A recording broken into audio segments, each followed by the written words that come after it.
Hello and जय श्री राम सभी students को यहाँ पर पांचल स्टडीज़ में आपका स्वागत है। क्लास 12 आर्ट्स वाले जितने भी छात्र हैं उनके यहाँ पर खुशखबरी, प्री बोर्ड परीक्षा 2025 अर्थशास्त्र का पूरा पेपर 80 अंक का यहाँ पर लेकर आ गया हूँ। तो बिना देरी करे यहाँ पर पूरा पेपर सोल्व करके बताऊँगा। वीडियो को लाइक करके चैनल को सब्सक्राइब कर लो। तो सबसे पहला प्रश्न आपका है, सही विकल्प चयन करके लिखिए। 7 अंक का होने वाला है, जिसमें पहला प्रश्न पूछा है उपभोक्ता व्यवहार का अध्ययन किया जाता है।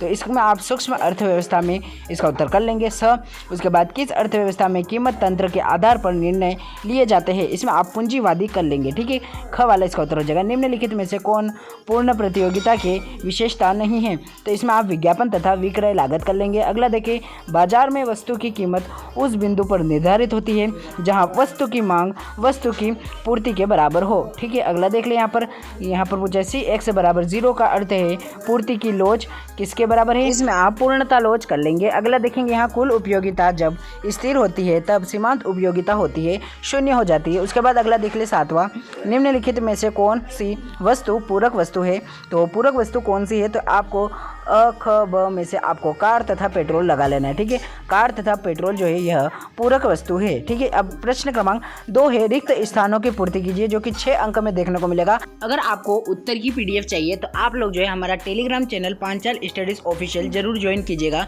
क्योंकि वहीं पर आपको जो है सभी प्रश्न पत्र की PDF मिलती है, चाहे कक्षा 12वीं के प्री बोर्ड की पेपर की कहे या फिर आप 10वीं के प्री बोर्ड के पेपर की कह लीजिए।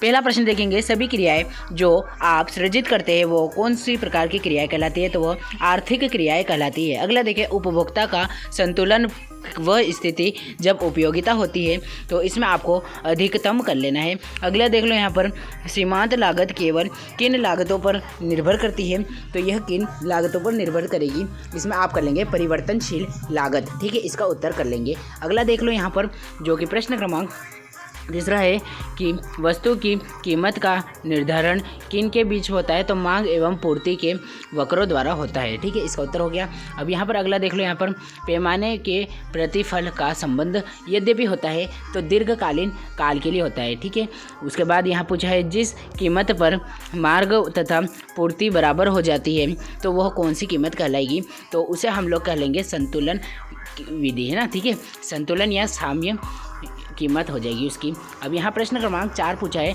सही जोड़ या फिर आप कह लीजिए सही मिलान कीजिए, जो कि आपको मिलेंगे 6 अंक के देखने को। सबसे पहले NNP को आप मिलाएंगे शुद्ध राष्ट्रीय उत्पाद से, उसके बाद GNP को सकल राष्ट्रीय उत्पाद से, उसके बाद वस्तु विनिमय की कठिनाई को आप दोहरे संयोग का अभाव से मिला लेंगे।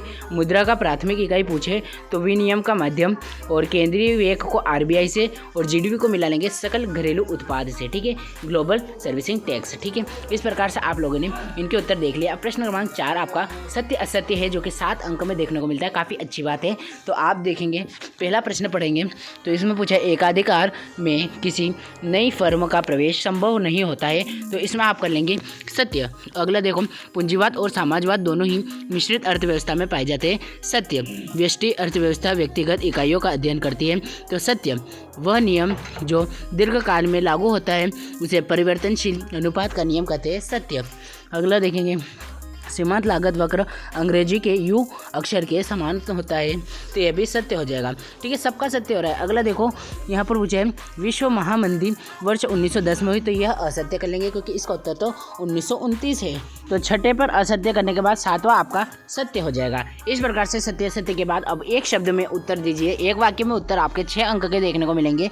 तो पहला प्रश्न पढ़ेंगे, MPS का पूर्ण रूप से नाम क्या है, तो इसका पूर्ण रूप लिखिए तो सीमांत बचत प्रवृत्ति इसे कहते हैं इंग्लिश में, हिंदी में सीमांत बचत उपवृत्ति कर लेंगे। उत्पादन फलन कितने प्रकार के होते हैं, तो यह 2 प्रकार के होते हैं। ठीक है, आपको यहाँ समझाने की जरूरत नहीं है, सिर्फ 2 लिख कर आ जाइए, आपको नंबर मिल जाएगा। राष्ट्रीय आय का अध्ययन किस अर्थशास्त्र में किया जाता है, तो इसमें आपको समर्पित अर्थशास्त्र कर लेना है। ठीक है, इसका उत्तर हो जाएगा बजट रेखा का दूसरा नाम क्या है, तो बजट रेखा का एक नाम और है जो कि कीमत रेखा कहलाता है। उसके बाद व्यापार शेष में कौन सी मंदे शामिल होती है, तो इसमें आपको दृश्य मंदे और अदृश्य मंदे, इसका उत्तर हो जाएगा। और आखिरी देख लें यहाँ पर अदायदी संतुलन में कौन से मध्ये शामिल होते हैं।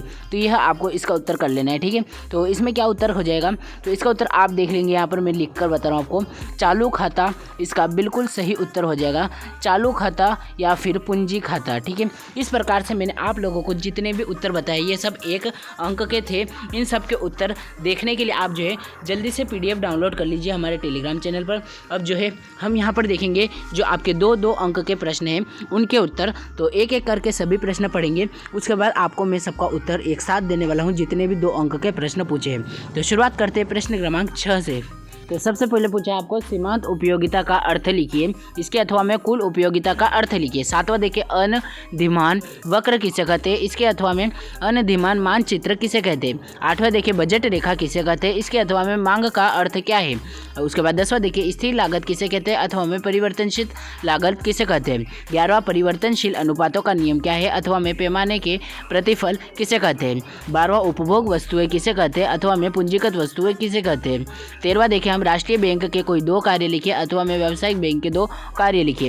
15वां देखिए सरकारी बजट के कोई 2 उद्देश्य लिखे, उसके अथवा में है अधिशेष एवं घाटा बजट रेखा क्या है, ठीक है। उसके बाद 16वां देख ले व्यष्टि अर्थव्यवस्था की कोई 3 विशेषता लिखिए। यहाँ से आपके 3 अंक की शुरू हो जाते हैं, ठीक है। उससे पहले एक बार कान खोलकर सुन लो, जितने भी प्रश्न जो मैं आपको पढ़कर सुना रहा हूँ उन सब का उत्तर आपको हवा में नहीं रखने हैं, सबके उत्तर आपको जो अपनी कॉपी में चेक करने हैं। अगर आपके पास नहीं मिलते उत्तर तो जल्दी से ज्वाइन कर लो हमारा Telegram channel Panchal studies official, जिस पर हमने जो है इनके उत्तरों का PDF डाल रखा है और साथ में बहुत सारे IMP क्वेश्चन आंसर्स और ऑब्जेक्टिव भी हम वहाँ पर डालते रहते हैं, लगातार आप लोगों की मदद करते हैं। तो आप लोगों का भी फर्ज बनता है हमारे को जो है वीडियो को लाइक करके चैनल को सब्सक्राइब करके हमारा प्रोत्साहन बढ़ाते रहिए, ठीक है। तो अब यहाँ पर अपने टॉपिक पर वापस आते हैं। प्रश्न क्रमांक 16, 17, 18 और 19 तक आपको 3 अंक के प्रश्न देखने को मिलते हैं।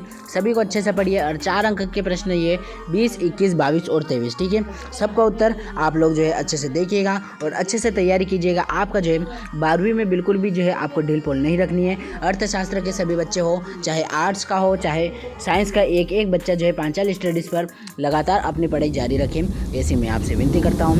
Thanks for watching, all the best. आपकी पढ़ाई जारी रखिएगा, नहीं भूलेगा। वीडियो को शेयर कीजिए अपने दोस्तों के साथ।